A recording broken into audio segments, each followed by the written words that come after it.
নাইকো দুর্নীতি মামলায় খালেদা জিয়া সহ সব আসামি খালাস। রাজনৈতিকভাবে হয়রানি করতে এই মামলা আদালতের পর্যবেক্ষণ। আওয়ামী সিন্ডিকেটের দৌরাত্বে দীর্ঘদিন বন্ধ মালয়েশিয়ার শ্রমবাজার। মোটা রেমিটেন্স হারাচ্ছে সরকার, আলোচনায় সংকট কাটানোর তাগিদ। ক্যাম্পাসে রাজনীতি নিষিদ্ধ সহ 5 দাবিতে কুয়েট শিক্ষার্থীদের আলটিমেটাম, ক্লাস পরীক্ষা বর্জনের ঘোষণা। এবং বিকেলে মাঠে গড়াচ্ছে চ্যাম্পিয়ন্স ট্রফির নবম আসর। একমাত্র ম্যাচে বর্তমান চ্যাম্পিয়ন পাকিস্তানের প্রতিপক্ষ নিউজিল্যান্ড।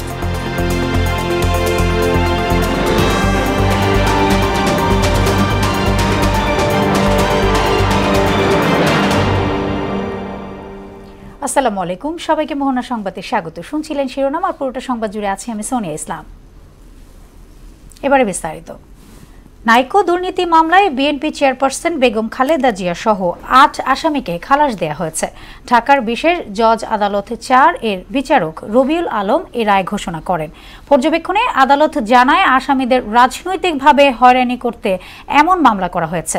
পরে ব্রিফিংয়ে খালেদা জিয়ার আইনজীবী কায়সার কামাল বলেন, বিএনপি চেয়ারপারসনের গায়ে কালিমা দিতেই নিজেদের মামলা প্রত্যাহার করে নাইকো মামলা চালিয়ে গেছেন শেখ হাসিনা। দুর্নীতি দমন কমিশনের তৎকালীন কর্মকর্তাদের বিচারের আওতায় আনার দাবি জানান তিনি।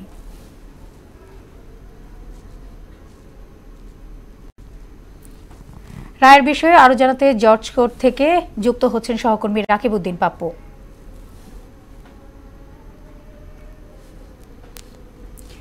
পাপ্পু, আদালত পর্যবেক্ষণ এবং ব্রিফিং এ আইনজীবীরা কি বলছেন জানাবেন।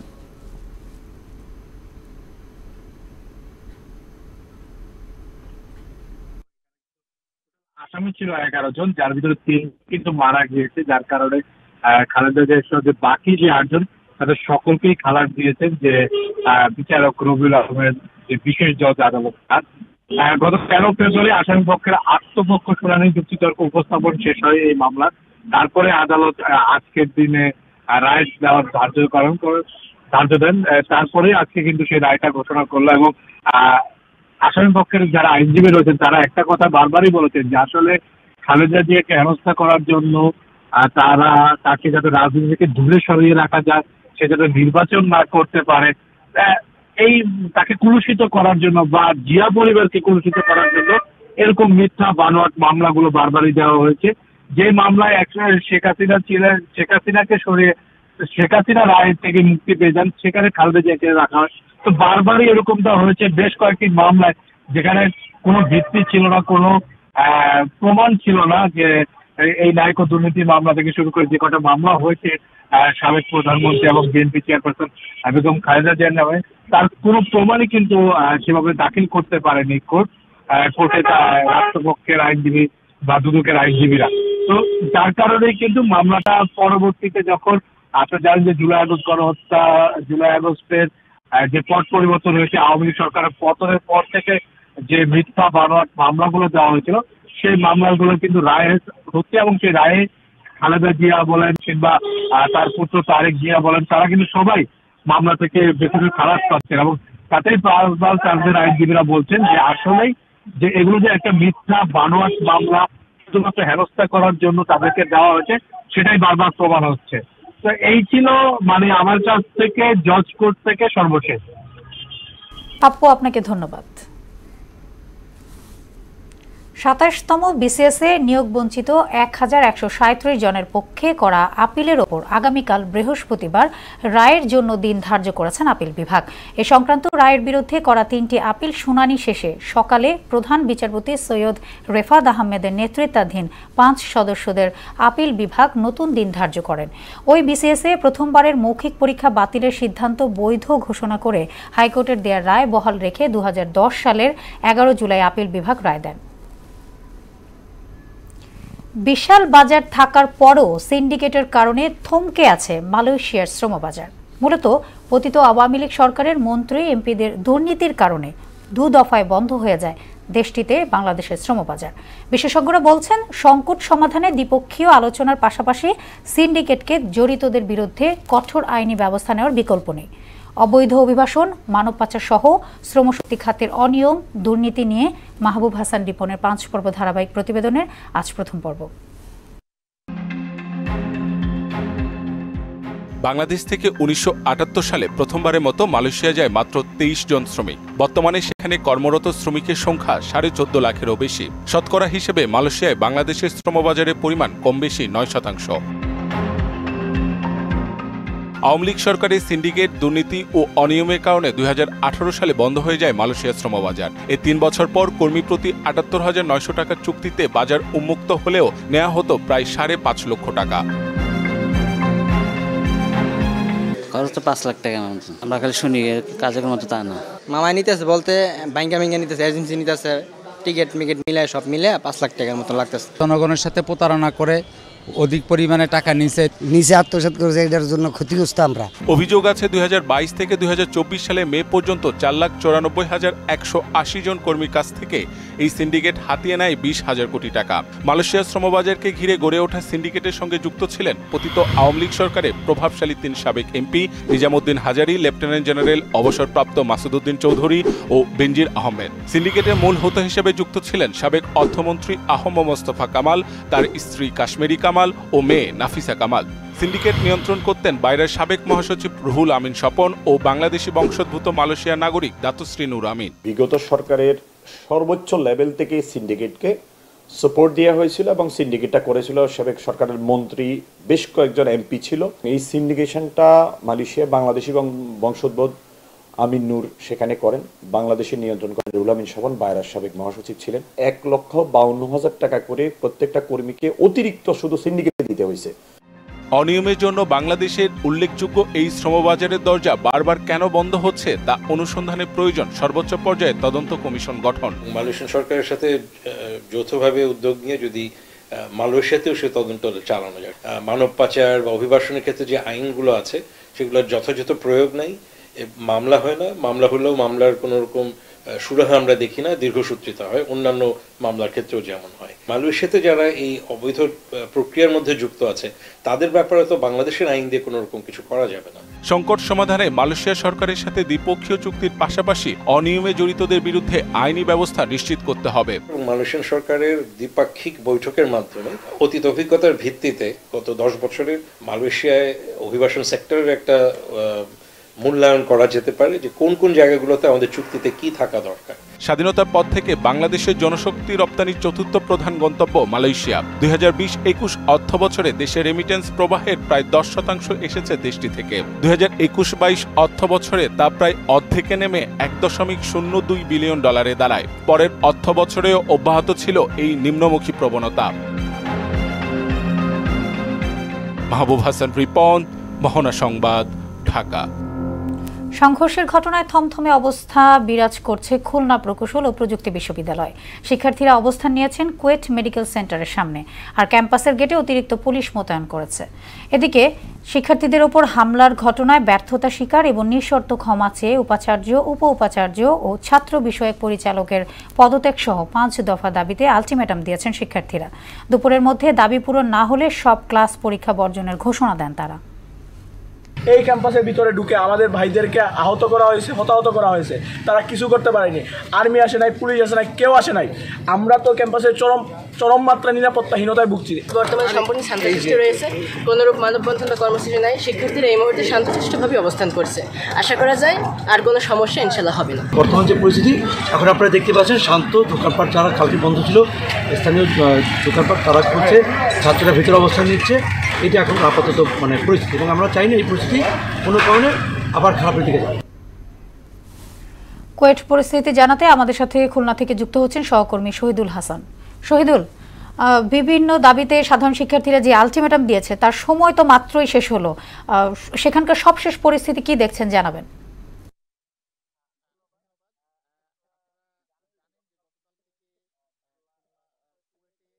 ছাত্রদের মধ্যে যে ছাত্রদল এবং বৈষম্য বিরোধী ছাত্রদের মধ্যে যে দ্বন্দ্ব শুরু হয়েছিল, সেই দ্বন্দ্ব নিরসনের জন্য আজকে দুপুর 12টায় ছাত্র বিষয় সম্পাদক সহ বৈষম্য বিরোধী ছাত্র আন্দোলন এবং কুয়েট শিক্ষক সমিতির নেতৃবৃন্দ তারা একটা আলোচনায় বসেছিলেন।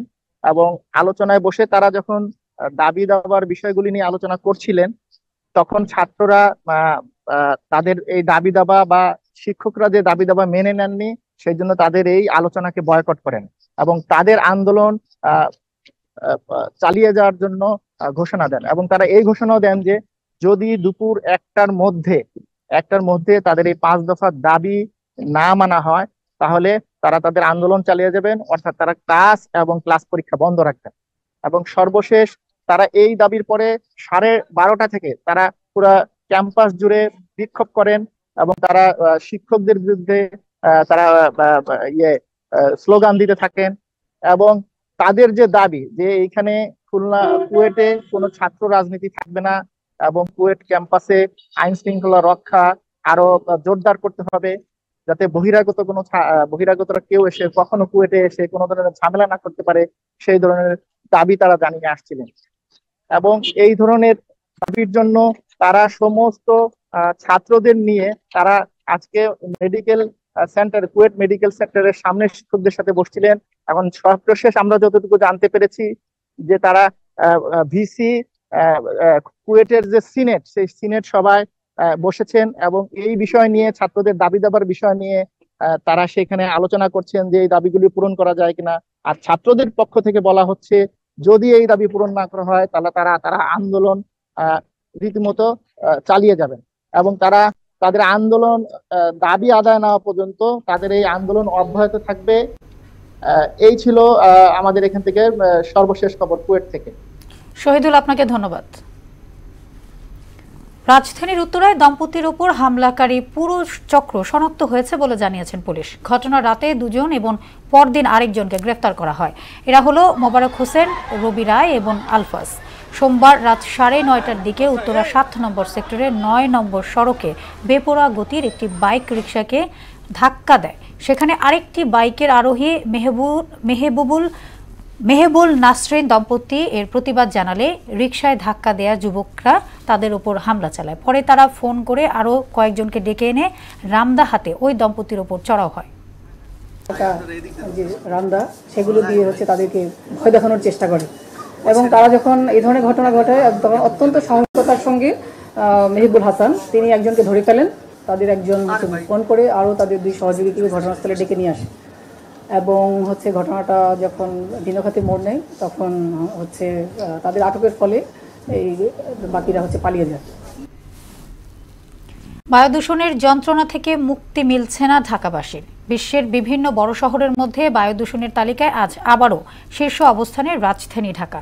যুক্তরাষ্ট্র ভিত্তিক প্রতিষ্ঠান এয়ার ভিজুয়ালের সূচক অনুযায়ী সকাল 7টা থেকে 10টা পর্যন্ত ঢাকার AQI 229 থেকে 263 পর্যন্ত উঠানামা করে। 243 স্কোর নিয়ে বায়ু দূষণে আজ দ্বিতীয় অবস্থানে পাকিস্তানের লাহোর আর 193 স্কোর নিয়ে তৃতীয় স্থানে নেপালের কাঠমান্ডু।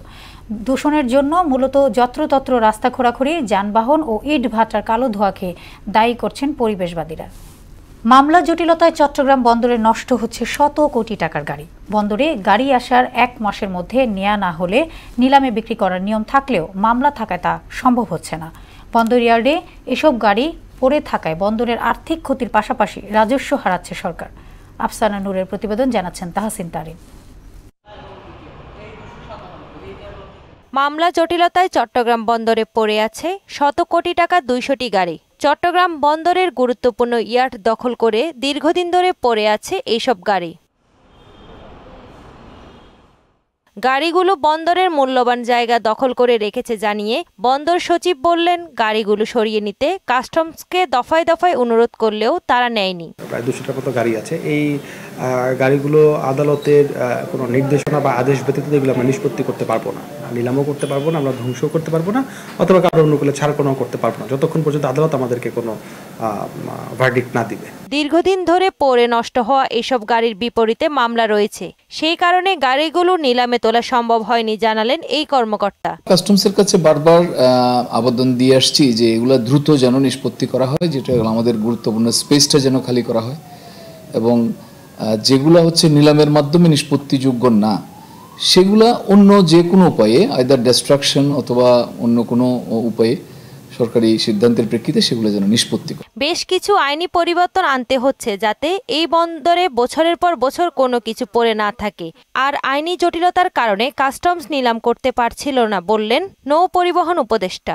এরকম 15 বছর পরে থাকবে না, অতি সত্বর এগুলো নিলাম হবে, কারণ এখানে আইনি জটিলতার কারণে কাস্টমস নিলাম করতে পারছিল না। সেটা মোটামুটি আমার আশা, তারপরে এনবিআর চেয়ারম্যান সাহেব ছিলেন, তারপরে আমাদের অর্থ উপদেষ্টা আসছিলেন, সবারই এক কথা যে পোর্টকে ক্লিয়ার রাখতে হবে। গাড়িগুলো নিলাম না হওয়ায় বন্দরের যেমন ক্ষতি করেছে তেমনি দেশের আর্থিক ক্ষতিও করেছে। তাহসিন তারিন, মোহনা সংবাদ। রাঙ্গামাটির কাপ্তাই হ্রদের জলয় ভাসা জমিতে শুরু হয়েছে বোরো ধানের আবাদ। শুষ্ক মৌসুমে কাপ্তাই হ্রদের বুকে ও পাহাড়ি ঘোনায় জেগে ওঠা চরে ধান রোপণ করেছেন চাষিরা। মাস দুয়েক পরে ফসল ঘরে তুলবেন তারা। তবে হ্রদের পানি বেড়ে গেলে ফসল তলিয়ে যাওয়ার আশঙ্কাও রয়েছে। সর্বাত্মক সহযোগিতা করছে কৃষি বিভাগ। মহুয়া জান্নাত মনির প্রতিবেদন, জানাচ্ছেন আফরিন পপি। নভেম্বর মাসের শেষের দিকে জলে ভাসা জমিতে চাষাবাদ শুরু হয়ে চলে এপ্রিল পর্যন্ত। পলিভরাট এসব মাটিতে লাঙ্গল চাষ ছাড়াই ধান রোপণ করে চাষিরা। কিন্তু এপ্রিলে বর্ষা মৌসুমে কাপ্তাইয়ের পানি বেড়ে গেলে তলিয়ে যায় আবাদি ফসলের মাঠ। তাই অনেকটাই ভাগ্যের ওপর নির্ভর করে চাষ করে চাষিরা। ধানের পাশাপাশি নানা রকম ফল, শাকসবজি চাষাবাদ করা হয়। এ জমিতে উৎপাদিত ফসল একদিকে যেমন কৃষকদের অর্থনীতির চাকা সচল করে, তেমনি জেলার মানুষের খাদ্যের যোগান দিয়ে থাকে। আমি 1 একর মতো জমি লাগাইলাম, তারপরে লাগাইয়ে তারপরে আমি বহুত কিছু মানে চাষবাস করি কোনো রকম, মানে আমি যার যিনি হয় চিনি আমি বেশি পারি। 75 নম্বর লাগাই, তারপরে ওই জলক জলক নম্বর জলক লাগাই, বহুত জনে বহুত কিছু ধান লাগায়। এখন তো হইন হজ্য মারে ওই কানি ধান লাগে দানায় দানায় শুকা কৃষি বিভাগ জানায় কাপ্তাই হ্রদের জলে ভাসা জমির পরিমাণ নির্ভর করে হ্রদের পানি ওঠানামার উপর। পার্বত্য চট্টগ্রাম উন্নয়ন বোর্ড সার, বীজ, কীটনাশক দিয়ে সহায়তা করছে কৃষকদের। পার্বত্য চট্টগ্রাম উন্নয়ন বোর্ড থেকে 1 বিঘা জমিতে চাষ করার মতো বীজ, হাইব্রিড বীজ এবং 10 কেজি ডিএপি, 10 কেজি এমওপি এটা আমরা দিয়েছি। হাইব্রিড ধানের বীজ সহায়তা 3000 চাষিকে দিয়েছি এবং প্রায় আরও 7000 চাষিকে আমরা উপসি জাতের ধানের বীজ এবং 10 কেজি ডিএপি এবং 10 কেজি সার প্রণোদনা সহায়তা। রাঙ্গামাটি জেলায় প্রায় 4600 হেক্টর জলে ভাসা জমিতে বোরো ধানের চাষ হচ্ছে। আফরিন পপি, মোহনা সংবাদ। এবার দেশের বাইরের খবর। ইউক্রেন যুদ্ধের হ্রাস টানতে রাজি হয়েছে রাশিয়া। মঙ্গলবার মার্কিন পররাষ্ট্রমন্ত্রী মার্কো রুবিওর সঙ্গে বৈঠকে এমন আশ্বাস দিয়েছেন রুশ পররাষ্ট্রমন্ত্রী সের্গেই লেভরভ। তবে সংকট সমাধানে রাশিয়া এবং ইউক্রেনের দুপক্ষকে ছাড় দিতে হবে। এ নিয়ে ইউক্রেনের প্রেসিডেন্ট ভলোদিমির জেলেনস্কি বলেছেন, কিয়েভকে বাদ দিয়ে যুদ্ধের ভবিষ্যৎ নিয়ে রুশ মার্কিন বৈঠক অগ্রহণযোগ্য। বিস্তারিত ইশতিয়াক হোসেনের ডেস্ক রিপোর্টে। ইউক্রেন যুদ্ধ বন্ধে সৌদি আরবে বৈঠক করেছেন যুক্তরাষ্ট্র ও রাশিয়ার শীর্ষ কর্মকর্তারা। দ্বিপক্ষীয় সম্পর্ক উন্নয়ন, পরস্পরের স্বার্থ বিবেচনা, পুনরায় দুদেশে দূতাবাস চালু সহ ইউক্রেন যুদ্ধের ইতি টানতে সম্মত হয়েছে ক্ষমতাধর রাষ্ট্র দুটি। পাশাপাশি ঘনিষ্ঠ সম্পর্ক বজায় রাখা সহ অর্থনৈতিক সহযোগিতা দিতেও রাজি হয়েছে উভয় পক্ষ। বৈঠক পরবর্তী ব্রিফিংয়ে মার্কিন পররাষ্ট্রমন্ত্রী মার্কো রুবিও বলেন, ইউক্রেন রাশিয়া যুদ্ধ অবসানে সব পক্ষকেই ছাড় দিতে হবে। যুদ্ধের ভবিষ্যৎ সহ নানা ইস্যুতে রাশিয়া ও যুক্তরাষ্ট্র যখন আলোচনার টেবিলে, তখন প্রেসিডেন্ট এরদোগানের সঙ্গে সাক্ষাৎ করতে তুরস্কে যান ইউক্রেনের প্রেসিডেন্ট ভলোদিমির জেলেনস্কি। সৌদি আরবে কিয়েভের অংশগ্রহণ ছাড়াই যুদ্ধ বিষয়ক আলোচনা গ্রহণযোগ্য নয় বলে মন্তব্য করেন তিনি। এদিকে গাজায় যুদ্ধবিরতির দ্বিতীয় ধাপের আলোচনা চলতি সপ্তাহেই শুরু হবে বলে জানিয়েছেন ইসরায়েলের পররাষ্ট্রমন্ত্রী গিডিয়ন সায়ার। এর মধ্যেই হামাস এই সপ্তাহে আরও 6 জিম্মির মুক্তির পাশাপাশি 2 শিশুসহ 4 জনের মরদেহ হস্তান্তরের ঘোষণা দিয়েছে। অন্যদিকে গাজা পুনর্গঠনে $50 বিলিয়ন প্রয়োজন বলে জানিয়েছে জাতিসংঘ। ইউরোপীয় ইউনিয়ন ও বিশ্বব্যাংকের এক নতুন জরিপে এমন তথ্য জানানো হয়। এরই মধ্যে গাজার 20 লাখ বাসিন্দাকে প্রতিবেশী দেশে সরিয়ে নেয়ার পরিকল্পনার কথা জানায় মার্কিন প্রেসিডেন্ট ডোনাল্ড ট্রাম্প, যদিও তা প্রত্যাখ্যান করে গাজা পুনর্গঠনের প্রস্তাব তৈরি করছে আরব রাষ্ট্রগুলো। ইশতিয়াক হোসেন, মোহনা সংবাদ। অটো আমদানি, ফার্মাসিউটিক্যালস ও সেমিকন্ডাক্টরের উপর 25% শুল্ক আরোপ করতে চান মার্কিন প্রেসিডেন্ট ডোনাল্ড ট্রাম্প। আগামী 2 এপ্রিল থেকে এ সংক্রান্ত শুল্ক আরোপ কার্যকর করা হতে পারে বলে জানান তিনি। এদিকে পাকিস্তানের নিরাপত্তা বাহিনীর অভিযানে 30 জঙ্গি নিহত হয়েছে। গোয়েন্দা তথ্যের ভিত্তিতে মঙ্গলবার আফগানিস্তানের সীমান্তবর্তী খাইবার পাখতুনখোয়ার দক্ষিণ ওয়াজিরিস্তান জেলায় তারা নিহত হন বলে জানিয়েছেন দেশটির সামরিক বাহিনী। শেষ করব মোহনা সংবাদ, যাবার আগে শিরোনামগুলো আরও একবার।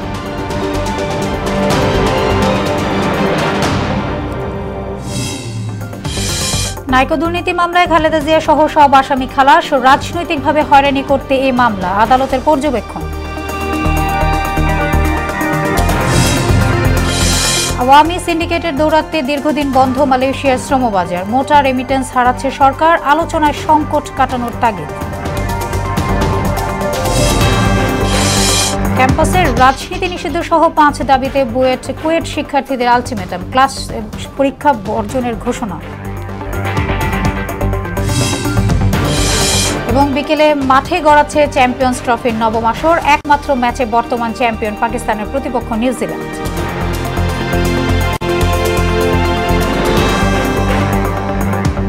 এই ছিল মোহনা সংবাদে। পরবর্তী সংবাদ বিকেল 5:30। এর আগে সংবাদ এক নজর দেখবেন বেলা 3টায়। মোহনার সবশেষ খবর জানতে ভিজিট করুন www.mohana.tv।